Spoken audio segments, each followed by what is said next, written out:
Selamat siang Gatrikers Indonesia, salam jumpa kembali dalam acara podcast webinar Waktu Indonesia Bincang Engineers yang diselenggarakan oleh Kagatrik UI. Pada kesempatan hari ini saya Asid Darmawan ditemani oleh seorang tamu yang beliau itu seorang pakar di tenaga listrikan dan juga beliau menghabiskan karir dan waktunya untuk membangun dan mempersembahkan kepada bangsa dan negara Indonesia melalui PT PLN Persero. Siapakah tamu kita pada kali ini, yaitu Bapak Insinyur Joko Abumanan, MBA. Selamat siang Pak. Selamat siang Pak Joko. Pasti. Terima kasih atas waktu dan kesempatannya. Oke, seperti di awal ya Pak, di awal-awal sesi kita itu lebih ingin mengenal sosok pribadi Bapak, secara pribadi Bapak. Gimana Pak cerita waktu itu akhirnya Bapak belajar di Elektro ITB ya Pak, angkatan 79 ya, okay. Apakah karena ada dorongan orang tua atau dari kecil Bapak udah punya cita-cita, wah saya tuh maunya pokoknya nanti kerjanya di PLN gitu, atau ada dorongan lain Pak? Enggak juga. Jadi saya kecil itu besar di Kalimantan, di Banjarmasin. Jadi tahun 70 saya pindah ke Banjarmasin SMP. Saya melihat ada suatu disparitas luar biasa. Ya, saya SD di Bandung, kemudian saya sering ke Bandung.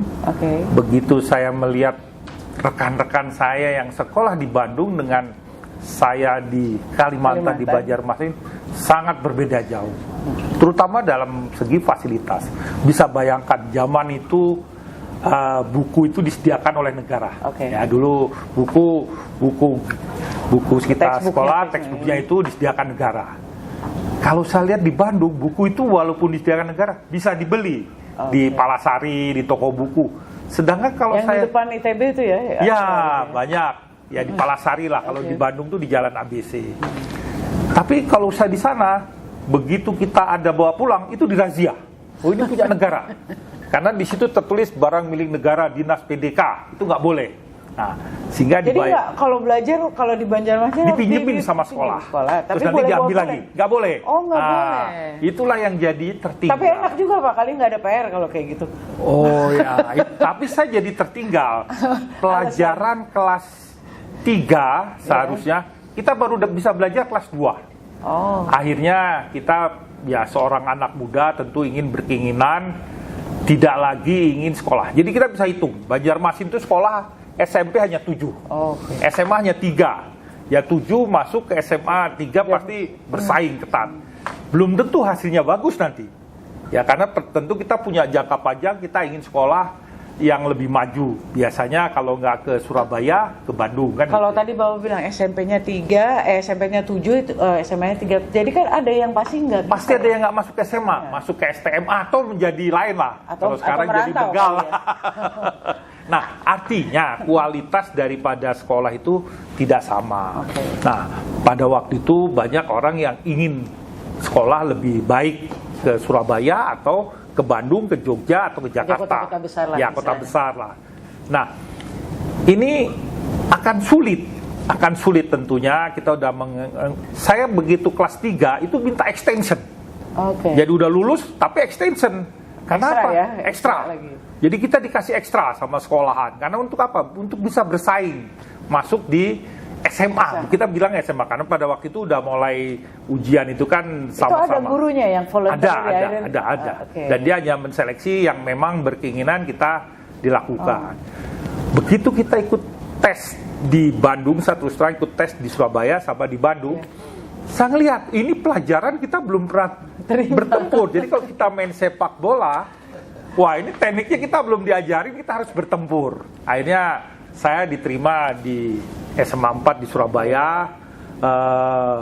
Saya ngelihat kalau ranking yang di Bandung saya kurang bagus, saya akhirnya ambil yang di Surabaya. Jadi waktu Bapak pindah ke Surabaya itu berpisah sama keluarga karena Bapak saya memang keluarga di Banjarmasin. Itu harus kita tekad dari sekarang. Ya kita harus tekad bahwa kita harus keluar dari comfort zone kita sekolah, ya comfort zone.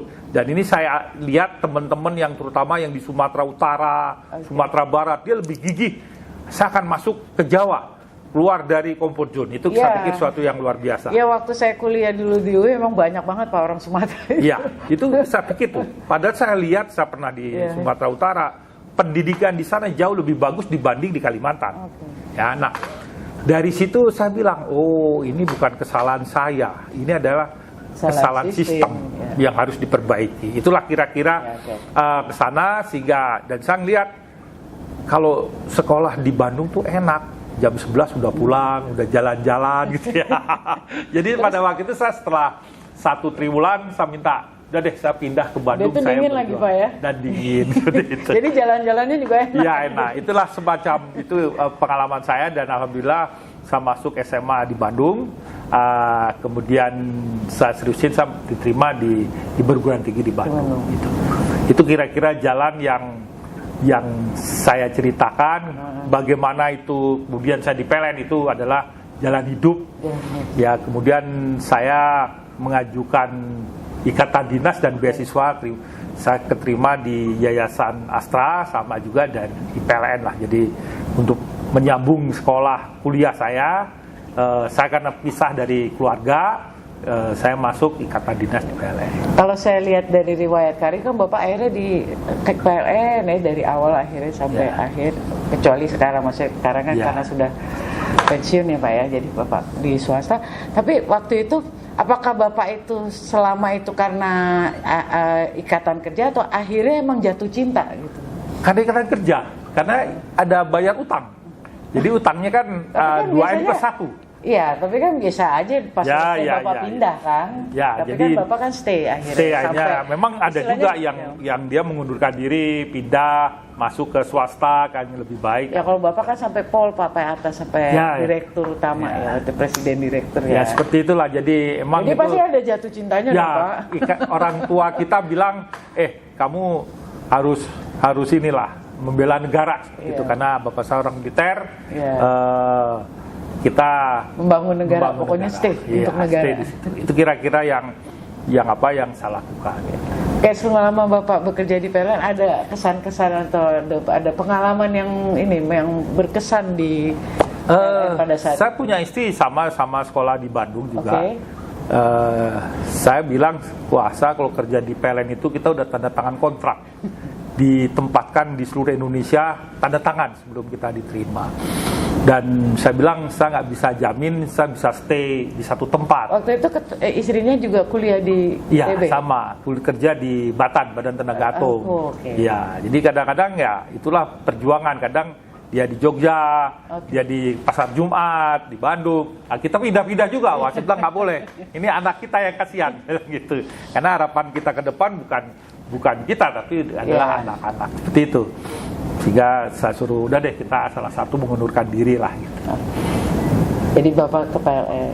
Saya tetap di PLN, istri saya mengundurkan, udah PPNS, saya minta izin kepada atasannya untuk mengundurkan diri lah, bukan karena apa. Ada Pak, coba cerita kesan-kesan atau yang menarik lah Pak selama di PLN waktu. Bapak kalau nggak salah dari Riau ya? Saya di PLN pindah mungkin lebih dari 20 kali dalam 30 tahun berkarir, 35. Jadi artinya ada yang pindah hampir setiap tahun, bahkan ada yang periodenya hanya ukuran di bawah 3 bulan, pindah-pindah. Seperti itu, tapi itu saya bilang ya kita nikmati saja. Jadi ya itu Bapak bisa cerita ini buat karena Gatrikers ini kan ada yang masih muda, ada yang senior. Jadi gimana caranya Pak? Kita tuh karena kan untuk kita hidup berpindah-pindah itu nggak gampang Pak. Karena resepnya apa untuk karena kecil saya udah nomaden. Jadi waktu saya mulai karena ayah seorang militer ya kita udah nomaden, jadi udah biasalah bahwa di mana kaki kita berpijak, di situ langit kita junjung. Di mana ladang lain bunyi, kita harus menyesuaikan diri. Oke, itu Bapak, tapi kan Bapak waktu itu udah punya keluarga, di mana Bapak Kalau keluarga, alhamdulillah anak saya laki semua. Aduh, sehingga ya mohon maaf, anak saya suruh sama dengan saya. Kamu harus tidak boleh ikut orang tua, harus punya kemandirian. Kan, iya, kadang-kadang anak-anak kan udah nyaman di sekolah, punya teman, ya pindah lagi. Suka kadang-kadang punya resisten ya. Akhirnya seperti itu. Jadi setelah saya besar, anak saya itu hampir setiap tahun SMP itu tiap tahun pindah, tahun kedua pindah, tahun ketiganya saya putuskan kamu harus memilih kos atau kamu mencari kehidupan, karena ke depan yang akan menolong kamu itu adalah teman kamu pada saat masih muda. Jadi bukan kita cari saat dibutuhkan, tapi harus kami jalin dari mulai network ya, dari networkingnya itu. Dan paling enak memang paling loyal ya biasanya itu dari kita dari kecil. Dari kecil ya. Memang saya lihat anak saya itu sahabat dia sampai sekarang ada yang mulai dari SMP, SMA, dan itu akan sana. Dibandingkan kalau kita hanya ketemu mahasiswa gitu ya, udah kurang apa ya, karena mahasiswa udah punya rencana masa depan. Kalau dulu kan kalau di SD SMP itu memang ya kayak sama-sama menderita, sama-sama main, sama-sama dia mulai susah, hidup lah, sama-sama seneng. Ya masih ada apa kayak anak-anak ya. Jadi kita berteman murni ya, nggak ada ekspektasi atau harapan. Ya karena anak saya laki semua ya. Yang saya cerita ya, kita pisah sampai anak itu nggak tahu orang tuanya di mana. Karena dia mulai SMP udah. Ada yang paling kecil tuh malah SD kelas 5 dia udah. Ya mungkin kita titip-titip juga kalau ada kenalan kali Pak ya. Tolong titip anak saya. Ya terpaksa kita itulah. Karena waktu saya kecil dulu pun, saya SMP saya yang menolong adalah teman-teman dari ayah saya, ibu saya. Karena kita yang punya saudara ya di situ. Karena saya bukan orang Bandung, tapi kita hidup di Bandung. Iya, biasanya kan dititip-titip dulu. Iya, dititipkan. Itulah. Jadi keluarganya tanpa terasa membesar sendiri, ya walaupun bukan ya belum tentu keluarga itu secara ini ya, secara blood ya, tapi akhirnya karena kita patah bahwa saudara kita ada di bumi yang Allah ciptakan ini, semua saudara. Terima kasih Pak. Sekarang kita masuk, ini kan Bapak itu juga anggota masyarakat ya kan, Energi Terbarukan Indonesia. Jadi kita kan di sini program pemerintah ya Pak. Bapak ini kalau nggak salah juga dikenal mengembangkan biomas atau mungkin yang terbarukan lainnya Pak. Iya. Jadi memang saya penggiat biomas. Sebetulnya ini suatu yang sebetulnya dulu tidak begitu. Tadinya adalah PLTM ya, hidro. Kita belajar hidro, kita punya kelompok namanya teman-teman penggiat hidro. Kemudian waktu mencari hidro itu ternyata sudah sangat lama FS-nya, dan kepemilikan lahan lokasi pun sangat panjang. Artinya izin prinsip Tek Bengek itu panjang. Pada waktu kira-kira berapa waktu itu tahun berapa Pak mulai hidro itu? Tahun 2012 lah ya. Kita ingin juga dong, kita ingin juga deh nanti kita bisa mempunyai pembangkit listrik kecil. Saya punya kecil namanya Pico Hydro, karena 600 watt yang bisa dipasang sangat simpel ya. Itu kita pasang di Banjaran sampai sekarang udah lebih 10 tahun. Terus lama-lama saya bilang, kenapa kita nggak PLTS? PLTS itu sederhana. Saya punya 6 keping panel A 50 watt peak. Itu tahun berapa Pak? Itu tahun mungkin 2010. Kita pasang, terus saya. Jadi sebelum itu dong Pak, sebelum hidro dong. Bapak kan tadi bersamaan. Bersamaan. Hidro itu susah. Kita survei ke Banyumas, kita survei ke Lebak. Itu mencari sumber ininya. Iya, bukan begitu kita datang ke sana, izinnya sangat panjang. Ya, izin untuk sana. Ke Lebak Tundun, ke Cibala Pulang yang di Cianjur, kita survei. Kita ke Subang. Saya kenal 2002 dengan Bu Tri Mumpuni, itu tahun 2002. Ya, beliau punya pembangkit namanya Teineng. Wah, Teineng itu asinkron, 15 kW.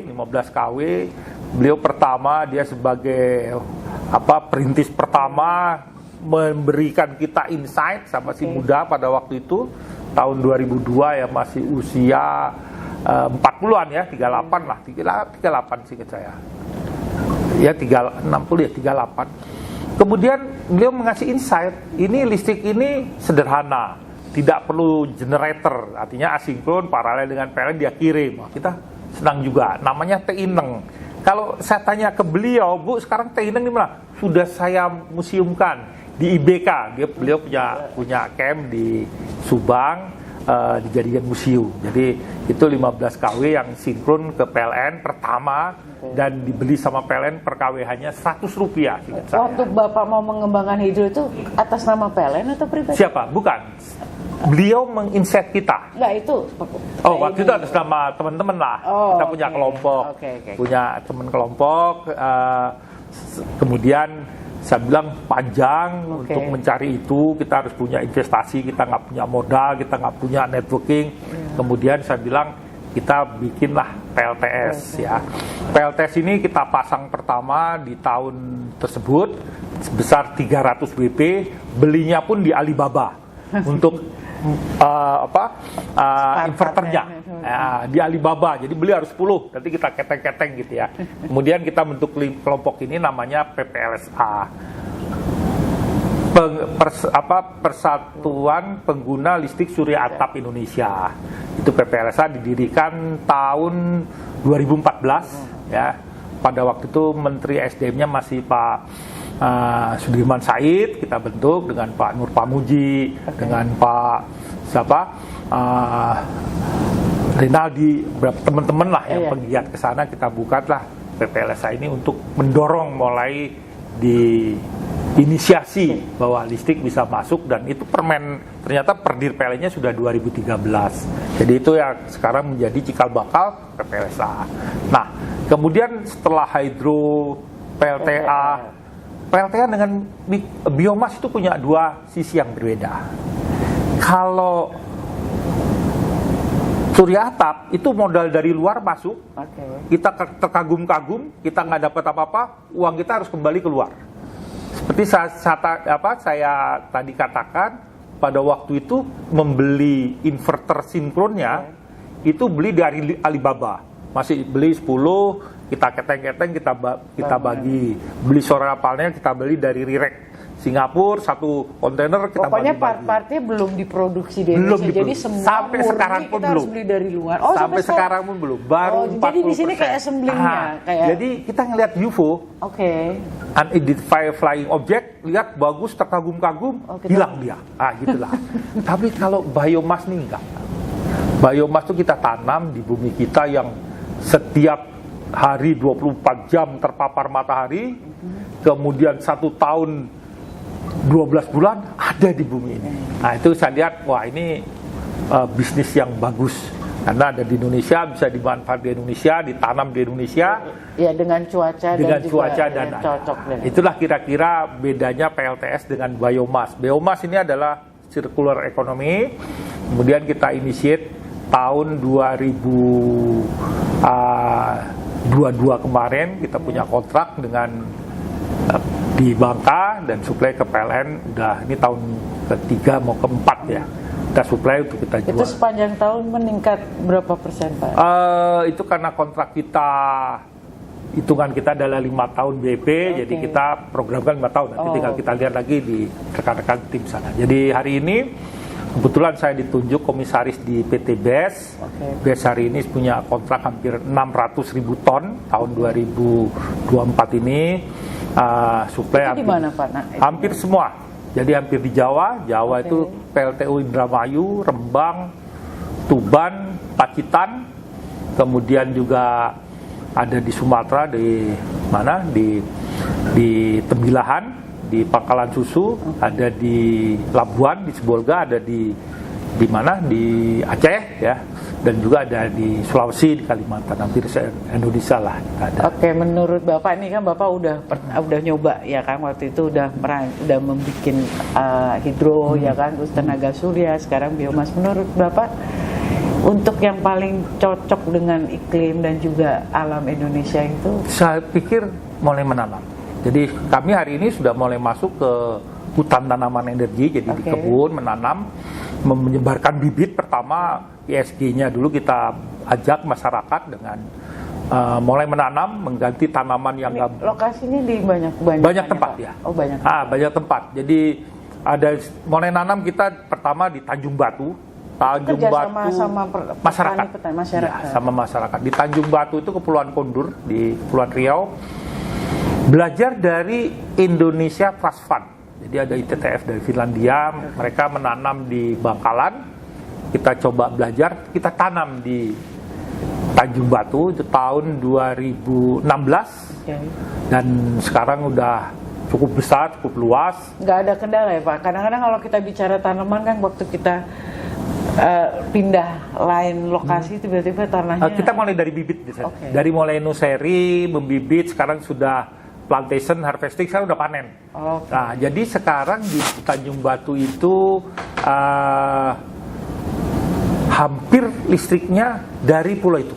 Dari mulai nanam biomasnya, panennya, tidak terpengaruh oleh perang Ukraina, Rusia, nggak terpengaruh dia. Harga tetap di situ, harga di masyarakat dan ekonomi itu berputar. Nah ini yang karena memang tidak di trading, memang dari pulau itu, khusus di pulau itu yang tidak ada BBM dari sana, jadi pulau itu udah full ya. Tidak gampang diinterupsi oleh pihak-pihak lain karena memang hanya untuk pulau itu. Untuk di situ. Nah itu sangat sirkular ekonominya sangat jalan. Nah, ini kita kembangkan di beberapa pulau lain. Sekarang kita kembangin bibit itu di di Jeneponto, di Gorontalo. Minggu depan ini kita rencana ke Amurang dengan pola seperti itu. Jadi sirkular ekonominya harus jalan. Nah, kalau kan sekarang Indonesia ini kan negara kepulauan. Jadi menurut Bapak untuk geografi yang kayak Indonesia yang di mana negara kepulauan, apakah metode ini sangat memang gini, tidak hanya ke sana, tapi karena ilmu kelistrikan itu kan ada yang namanya base load, ada namanya follower. Nah, kalau kita menggunakan teknologi yang namanya direct injection ya, atau katakanlah PLTU ya dengan biomass, ini tentu dia harus base load. Nah, persoalannya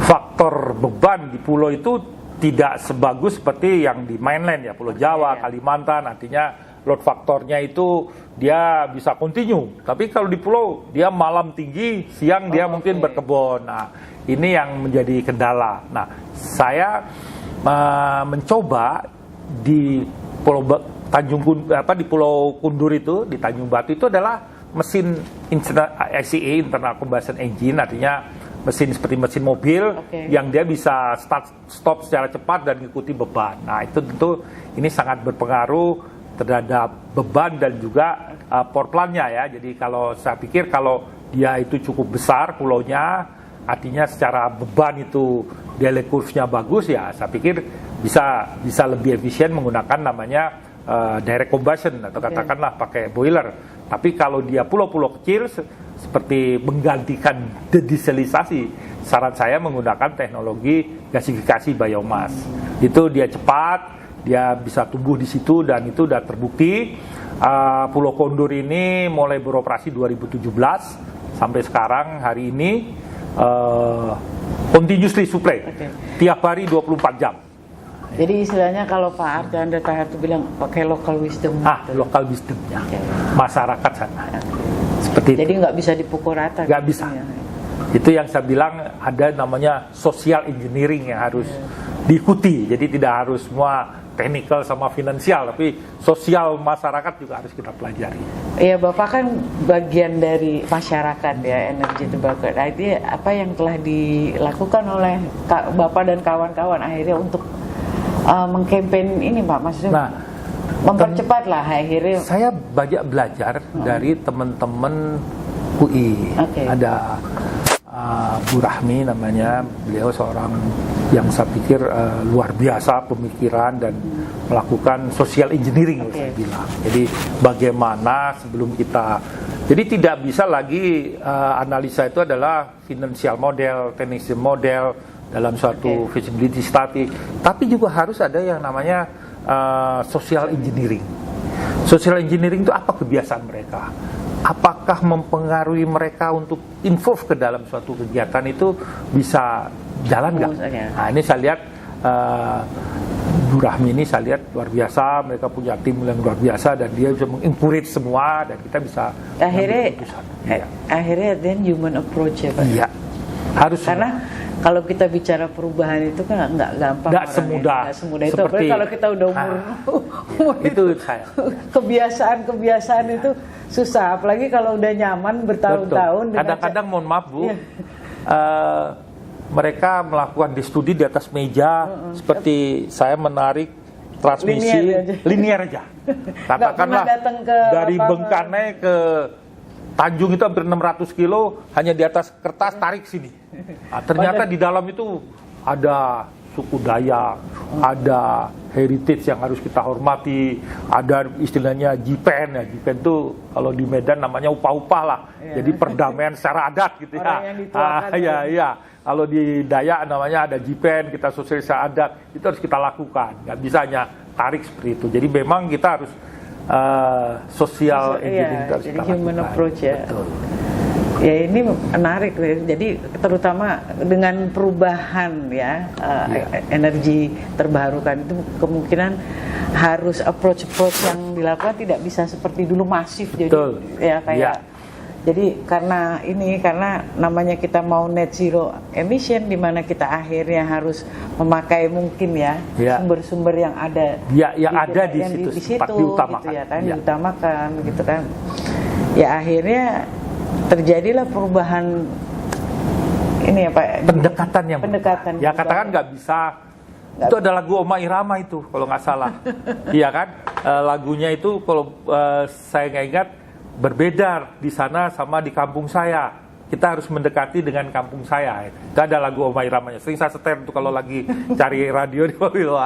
Waktu Bapak di PLN kan udah pasti tahu ya Pak, terjadi perubahan ya bahwa ke depannya itu karena kita akan local wisdom itu tadi ya. Ya dengan dengan cara local wisdom, di mana kan akhirnya PLN harus merubah juga ya approach kepada penduduk atau setempat ya dalam waktu mungkin membangun pembangkit itu tuh.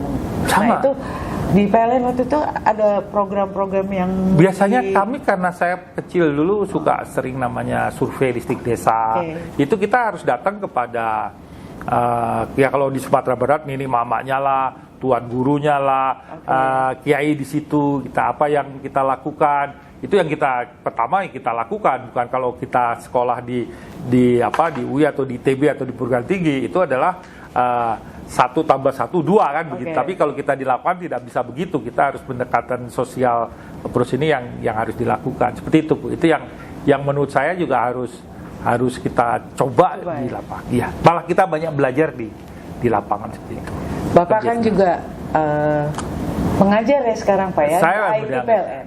Saya mengajar di Magister Manajemen di ITPLN, juga di lembaga teknik terapannya, Lemteranya, terutama untuk permodelan ketenagalistikan dan juga untuk EBT Bu ya, energi baru terbarukan. Ada nggak dari pengalaman Bapak ya kan tadi? Selalu karena kami melakukan namanya dosen praktisi Bu ya, jadi tidak detailnya, karena kalau ikut detailnya sekarang udah teknologi AI ya. Artificial intelligence biar mereka lah, karena software udah sangat berkembang. Kalau dulu kan hanya pakai spreadsheet aja, kalau sekarang kan udah sangat canggih. Kami dengan dosen-dosen muda kami melakukan praktisinya seperti itu. Itu ya maksud saya yang tadi Bapak kan ada. Iya, selalu mengimprove itu. Enggak, tadi ada human approach, apakah dimasukkan nanti dalam mata pelajaran? Saya selalu memberi pengajaran bahwa pendekatan itu tidak semata-mata mohon maaf ya, hari ini kita bermain namanya BAT AI atau katakanlah ChatGPT seperti itu ya. Sekarang udah apain sih kita belajar, pakai tanya aja sih sama si ChatGPT seperti ya, chatbot gitu ya. Nah, tapi itu pemikiran mereka yang sangat hari ini ke sana, tapi kita selalu mengingatkan kita ini berada di bumi nih, tidak semua di awang-awang harus kita dudukkan. Itu saya mengingatkan ke situ. Ya hari ini terus terang kami menggunakan AI tadi. Baik Pak, kita lanjutin ya ke pendidikan di ITPLN, karena kan ITPLN itu satu institusi pendidikan yang baru. Kalau dulu kan kita nggak punya pilihan. Ya kalau nggak ke UI, pokoknya yang masuk ke itulah ke elektro ya. Nah, Bapak sebagai pengajar gitu, ada nggak program-program mata pelajaran yang berubah, yang berbeda dengan di perguruan tinggi? Memang saya mohon maaf, saya itu angkatan 79. Kita punya komputer bukan laptop tapi mainframe yang besar. yang kita kalau mau I/O input output itu melakukan dengan namanya punch card, bikin card urutannya ya. Jadi kalau katakanlah program jadi kalau main bukan pakai keypad tapi pakai program logika lah. Nah logikanya kita buat pakai Fortran, kemudian kita run, betul nggak ini hasilnya. Nah sejak itu mulailah keluar peralatan yang lebih sederhana, yang di dalam bentuk keypad, itu pun masih dalam bentuk prosesor ya, jadi tidak dalam langsung keluar output displaynya. Nah itu zaman itu memang zaman seperti itu berkembanglah, yang komputernya segede ruangan besar satu bangunan sendiri ya. Kemudian masuk yang namanya teknologi IBM PAC ya. Jadi IBM yang dia namanya komputer personal desktop ya.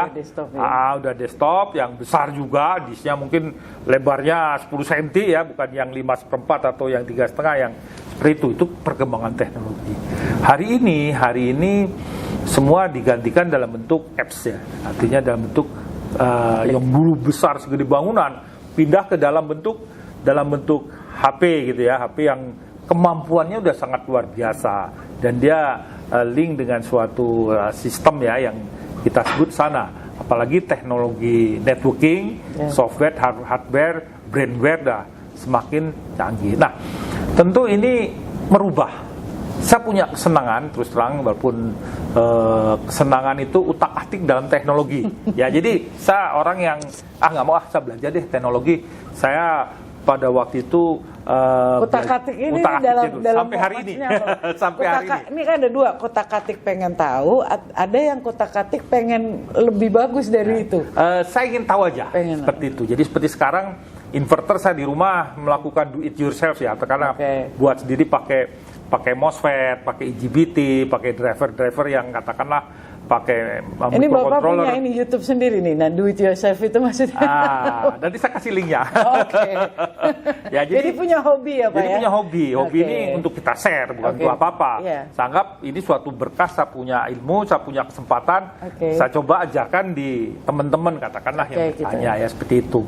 Nah ini yang saya pikir sama, harus kita nggak bisa. Saya bilang tadi dengan teman kita Pak Wing kalau ada teknologi akan ini ya saya sipap, karena kita punya mitra yang bisa kita minta, kita gali, kita mengajak anak-anak muda di Indonesia untuk move on ke sana ya. Jadi tidak bisa hanya sebagai user saja terhadap produk, tapi kita harus ke sana. Nah inilah yang saya pikir harus kita mulai ya. Saya menginisiasi di dalam beberapa, baik dia software di PLN, saya memulai dengan namanya dulu sistem single data server ya, untuk sistem penagihan PLN ya, sistem penagihan PLN dan pembayaran kita mulai sekarang menjadi P2 PST sehingga bisa bayar melalui HP. Kalau dulu kan enggak, bayar listrik harus di loket-loket, tidak bisa dipindah. Kita mulai dari sana. Ya itu ngantri ya, Pak ya kalau udah tanggal-tanggal tertentu ya. Itu kan suatu mudah yang kita juga menginspire itu kurun waktu yang cukup lama ya, dapat seperti itu ya, mereka bisa, kita nggak bisa, kita coba sana. Jadi sebetulnya kalau kita ingin benchmarking bagus, tapi bukan jalan-jalannya, kok mereka bisa, kita nggak bisa, apa yang harus kita siapkan? Nah ini menurut saya kita harus mulai berubah dengan kemampuan diri kita sendiri. Saya salut kalau kita ngelihat YouTube, itu banyak orang-orang yang di desa dan dia punya kemampuan untuk menggerakkan perubahannya nih. Ya, seperti itu. Saya pikir itu sama juga di PLN. Dengan adanya bantuan media ya sekarang ya. Jadi orang kan kalau dulu kan kita kalau mau belajar harus ke sana. Kita harus sana. Gitu kan. Saya belajar namanya komunikasi data WiFi itu ke Singapura belajar. Oh iya. Iya. Kalau sekarang nggak perlu. Coba sekarang aja. Buka aja YouTube cari kan. Kalau mau saya itu belajar ya, namanya dulu pakai radionya namanya Smart Grid ya. Smart Grid itu teknologi Israel tapi diproduksi di Singapura. Kita coba eksplor sana ya, itu hobi, jadi hobi ya, itu suatu yang katakan hobi tahun 2002 2004 lah ya, itu produk itu buatan Singapura tapi saya lihat yang pameran adalah dari teknologi Israel.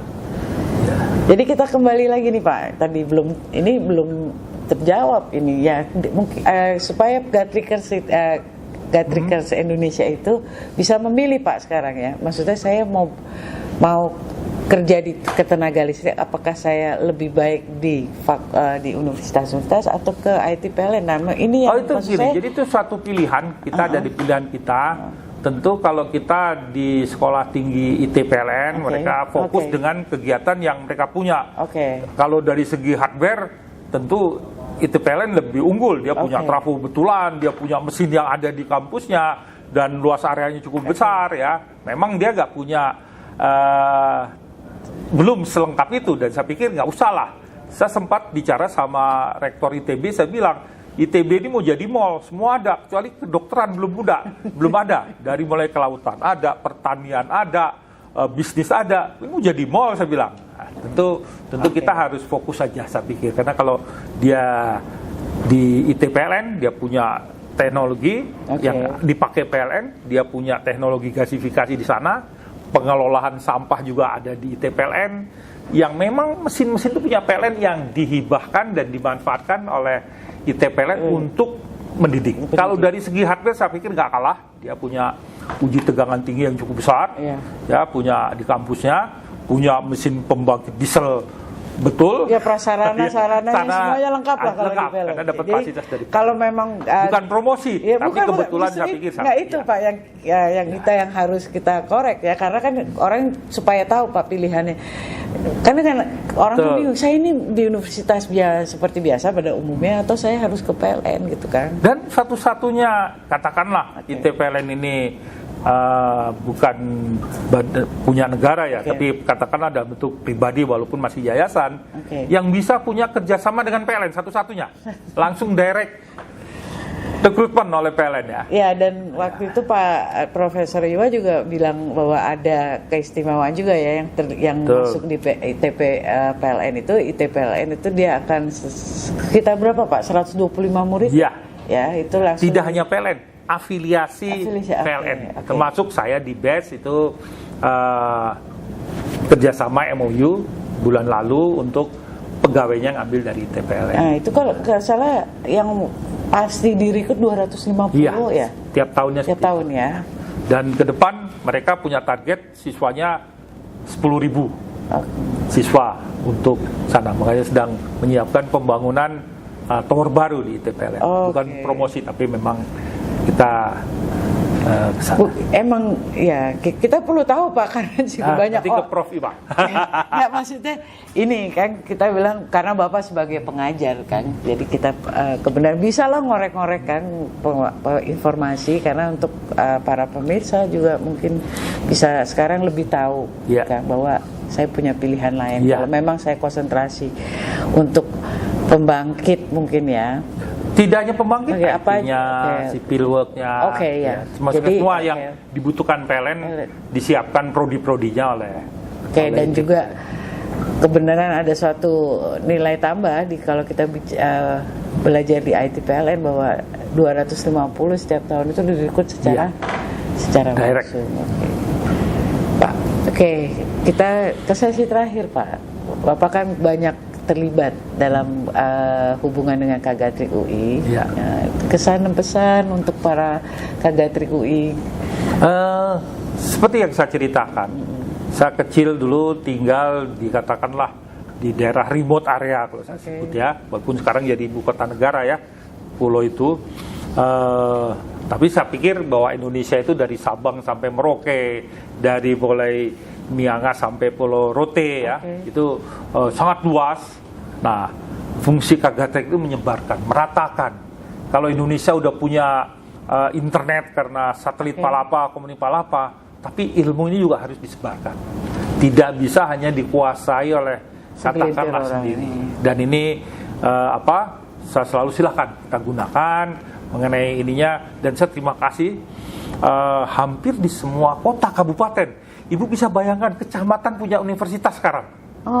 Universitas apa tuh yang di Tangsel itu, yang di Pamulang, Universitas Pamulang. Nah, kan Pamulang itu kecamatan, tapi udah punya universitas. Nah, ini sekarang udah di seluruh Indonesia kita mendorong untuk capacity building ya, vokasi kepada politeknik setempat bisa info, dia membantu menyamakan, meratakan bahwa ilmu pengetahuan itu adalah hak kebebasan masyarakat manusia, hak asasi manusia. Kita nggak bisa kotak-kotakan. Seperti saya bilang, saya kecil dulu hanya untuk belajar elektronika, saya dulu mencari guru yang dia tentara radio, saya belajar ke mereka. Karena nggak ada guru di sana. Ya, dan kita juga harus kita harus datang ke sana, datang ke rumah dia. Itu mungkin kalau saya berangkat saya pulang dulu jam 12, jam 1 berangkat sampai sana jam 3, 1 jam kita berangkat, pulang jam 5 sampai rumah. Bagaimana saya mudah harus menuntut ilmu demikian luar biasanya ya, supaya kita ingin belajar elektronika ya. Kalau sekarang udah ada YouTube, gampang kita coba belajar, beli pakai online, bisa datang. Dulu kan nggak bisa, kita harus beli ya, khusus namanya. Dulu ada buku warna coklat namanya buku prakarya gitu ya. Itu bukunya di stensilan. Mohon maaf kalau dulu kita mahasiswa kan jelek nama stensilan. Kalau itu enggak, emang bukunya stensilan. Ya seperti itu ya, stensilan ya. Seperti itu. Jadi sekarang ya teknologi itu mendekatkan kita, tapi dengan melakukan PAC, Public Awareness Campaign, untuk hal-hal yang positif, saya pikir ini bisa membuat yang saya tadi cerita bahwa ada seorang anak muda tinggalnya di Kulon Progo, tinggalnya di desa di Magelang, dia bisa mengkreasi, membuat inverter 3 pas 100 kVA, 100 kW. Itu hanya desa, pakai driver semua. Ya, dengan program tadi lokal lokal wisdom. Betul. Ya. Jadi sebenarnya pendekatan dengan cara sosial media ya. Jadi itu lebih gampang ya. Lebih gampang. Mereka mengajari kita ingin tahu, kita coba. Ya seperti itu. Itu yang saya pikir dengan seperti ini seharusnya kita bisa memanfaatkan yang saya bilang tadi, teknologi AI, teknologi apapun. Saya pikir itu seperti menjadi kita lebih cepat ya. Apalagi dengan diakselerasi oleh webinar UI terhadap perubahan iklim ini. Kita harap net zero emisi 2060 di Indonesia bisa tercapai dengan bantuan teman-teman dari Kagatrik UI. Kalau Bapak kan di PLN dulu, nih kita balik ke ini Pak. Bapak tadi menyinggung masalah target 2060. Ya. Menurut Bapak, pandangan Bapak kami itu termasuk bagaimana? Yang mengkritisi. Jadi kami ya biasa pemberi uang antara bank, kalau orang Jawa bilang yang mindering itu tukang kredit ya, dengan yang kita menerima, kita terima. Jadi artinya gini, kita seorang listrik, kita tahu bahwa PLTU itu adalah baseload operation, katakan run off sana. Sedangkan mereka hari ini EBT yang katakanlah yang bisa baseload itu hanya tertentu, katakan hidro, geothermal, biomass. Sementara yang VRE, variable renewable energy seperti wind, terus kemudian PLTS, kemudian laut ya PTAE, ocean power plant, itu masih dalam bentuk permodelan yang variabel. Artinya harus dikombinasikan dengan barang-barang storage. Ya kita sebut storage macam-macam, bisa chemical, bisa kinetik, bisa thermal ya, ataupun dibentuk yang lain ya. Nah, tentu ini bagi kita sebaiknya tidak harus di pensiun dini. Ibarat ginilah, kita masih muda, masih gagah, suruh pensiun dini. Sebetulnya yuk kita coba melakukan dengan pensiun wajar saja, dengan mengkonversi dengan syarat-syarat mengurangi emisinya. Kita tidak anti batubara ada di Indonesia. Itu udah kalau saya bilang itu adalah karunia menjadi rahmatan ilahi, harus kita jadikan berkat, bukan kita diamkan kan. Masih ada maksudnya ditaruh di situ kan, Pak. Jangan kita juga akhirnya wasted gitu kan. Itu bisa dikonversi, katakanlah dengan teknologi pirolisis, teknologi gasification, atau plasma yang lebih bersih emisinya dengan tetap memanfaatkan kekayaan yang ada di Indonesia. Bagaimana ke depan, Pak? Ya, kalau memang teknologi nuklir itu kan juga sama, baseload dia. Cuman dia pakai uranium atau katakanlah peluruhan ya. sehingga ke belakangnya sama. Jadi kita bilang PLTU yang bersih. PLTU bersih banyak, bisa dengan katakanlah dengan super ultra critical dia lebih bersih, dengan CCS atau dengan perangkat lain ya itu lebih bersih. Tapi bukan kita anti batu bara, enggak. Ya seperti itu. Penggunanya bisa dengan katakanlah biogas apa? Metan, amoniak, hidrogen itu biogas. Ya. Biofuel bisa dari CPO, bisa dari molase yang dijadikan biofuel sebagai E20 menggabungkan dengan premium. No problem, saya pikir gitu. Jadi kita jangan termakan oleh net zero emisi harus matikan. Ganti sumbernya ya, padahal kita harus ngutang lagi. Iya. Jadi sumber yang ada, cuman tinggal dikelola dengan baik. Yang kita sebut teknologi baru. Makanya saya setuju energi. Jadi kata terbarukan sebenarnya bukan baru sama sekali, maksudnya yang baru ada tapi kita improving lah. Ya kan, jadi sebenarnya itu. Iya itu. Goalnya kan sebenarnya perubahan iklim, net zero-nya, bukan prosesnya. Ya, jadi bukan technical system begitu, proses, goalnya sama. Yang kita pegang adalah goalnya. Pokoknya hasil outputnya net zero emission gitu. Kalau yang bilang, pensiunan dini, itu kan bank supaya kredit lagi kita. Ah, itu dia. Oh gitu Pak ya. Iya. Jadi ini atau yang jual teknologi tadi, yang UFO tadi saya bilang, yang minjemin duit dia. Itu dia. Ya. Kalau orang Jogja bilang mindering gitu. Jadi ada interfere dari trader pedagang-pedagang sebenarnya. Kita bilang pedagang-pedagang. Itu kan dia. Sama yang punya teknologi. Tapi jangan lupa. Yang punya teknologi yang dagang juga maksudnya. Iya, dagang juga. Seperti itu. Itu yang kita bilang mensiasatinya dengan lebih arif lah. Dengan nanti saya share lagunya Oma Irama kalau kita udah. Saya di ini saya di simpanan lagu-lagu itu pasti itu di situ. Berbeda lagu di sana kan di sini kata dia, kata Pak Irama. Kamu Bapak saya lihat energik banget, masih semangat gitu. Ada hobi Pak kali? Apa? Bisa cerita hobinya? Oh bisa cuma jalan kaki aja. Semangat. Sama keluar sama ini? Iyalah, cuma berdua saya sekarang. Tinggal berdua anak-anak? Udah semua udah berkeluarga. Tinggal berdua.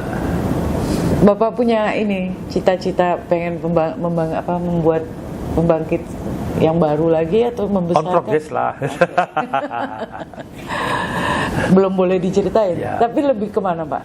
Kalau Bapak kan dulu kan lebih ke biomas. Jadi tetap masih ke biomas. Oke. Terima kasih Pak. Terima kasih waktu dan terima kasih tempatnya. Teman-teman ya. Terima kasih Gatriker atas kesempatan yang diberikan pada kami semua. Selamat siang. Assalamualaikum warahmatullahi wabarakatuh. Waalaikumsalam.